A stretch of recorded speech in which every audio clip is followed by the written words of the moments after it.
मनुष्य का भाग्य या किस्मत उन विषयों में से है जिनका सही चित्र बहुत कम लोगों के मन में होगा। भाग्य के बारे में बहुत से प्रश्न उठते हैं। सबसे पहले तो ये कि भाग्य है क्या? भाग्य के बारे में यदि आम लोगों से पूछा जाए कि वह क्या है तो वह यही कहेंगे कि भाग्य ईश्वर द्वारा निर्धारित होता है और जिसके भाग्य में जो लिखा होता है वही होता है और मनुष्य कुछ नहीं कर सकता। ये वास्तव में उसी विचारधारा का क्रम है जिसमें कहा जाता है कि मनुष्य में स्वतंत्र इरादा नहीं होता। वास्तव में यदि हम इसी अर्थ में भाग्य को मान ले तो फिर कर्म व प्रतिफल की पूरी व्यवस्था बाधित हो जाएगी। अर्थात यदि हर व्यक्ति के साथ वही होता है जो उसके भाग्य में है तो फिर उसका अपना अधिकार समाप्त हो जाएगा और वह कठपुतली की भांति हो जाएगा। उदाहरण स्वरूप यदि किसी व्यक्ति के घर में चोरी हो जाती है तो वह कहता है कि क्या करे, भाग्य में यही लिखा था। तो यदि चोर पकड़ा जाए और उसे चोरी पर दंड दिया जाने लगे तो वह ये कह सकता है कि इसमें मेरा क्या दोष है, इसके भाग में लिखा था कि इसके घर में चोरी हो और मेरे भाग्य में लिखा था कि मैं इसके घर में चोरी करूं, तो मैंने तो वही किया जिसे ईश्वर ने हम दोनों के भाग्य में लिखा था, तो इस पर मुझे दंड क्यों दिया जाए। या इसी प्रकार हम देखते हैं कि इस संसार में कोई धनी होता है और कोई निर्धन। किसी के पास इतना धन होता है कि वह अपने कपड़ों और जूते चप्पल पर लाखों रुपए खर्च करता है और किसी के पास खाने के लिए 2 समय की रोटी नहीं होती और वह कुछ हजार रुपए के लिए आत्महत्या करने पर विवश हो जाता है। तो क्या यहाँ ये कहा जा सकता है कि धनवान व्यक्ति के भाग्य में धन लिखा था इसलिए वह धनवान है और निर्धन के भाग्य में भूख से मरना लिखा था इसलिए वह निर्धन है? यदि हम यह मान ले तो फिर ईश्वरीय न्याय पर प्रश्न चिन्ह लग जाता है। अर्थात सारे मनुष्य ईश्वर की रचना है और ईश्वर सारे मनुष्यों से समान रूप से प्रेम करता है, तो फिर उसने किस आधार पर किसी के भाग में धन व सुख व आनंद लिखा और कुछ लोगों के भाग्य में निर्धनता, दुख व पीड़ा?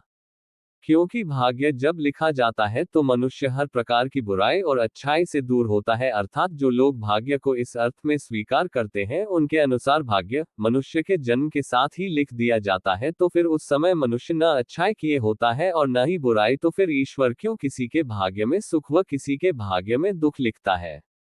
क्या ये न्याय है कि कुछ लोगों को बिना कुछ किए ही जीवन भर के लिए सुख दिया जाए और कुछ दूसरे लोगों को बिना कोई बुराई किए जीवन भर का दुख दे दिया जाए? इस प्रकार से यह स्पष्ट है कि भाग्य इस अर्थ में कि सब कुछ पहले से निर्धारित और मनुष्य की किस्मत में लिखा होता है सही नहीं है, किंतु इसके साथ यह प्रश्न भी उठता है कि तो फिर क्या भाग्य का कोई अस्तित्व ही नहीं है? यदि यह मान लिया जाए तो भी यह सही नहीं लगता।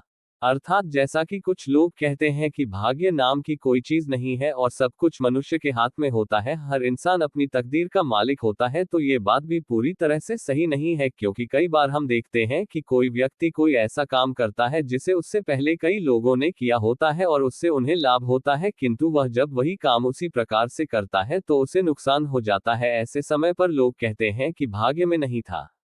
या फिर उदाहरण स्वरूप सैकड़ों लोग रेल की पटरी पार करते हैं, किंतु एक व्यक्ति जब पार करता है तो उसी समय रेल आ जाती है और वह मर जाता है। लोग कहते हैं उसका दुर्भाग्य था।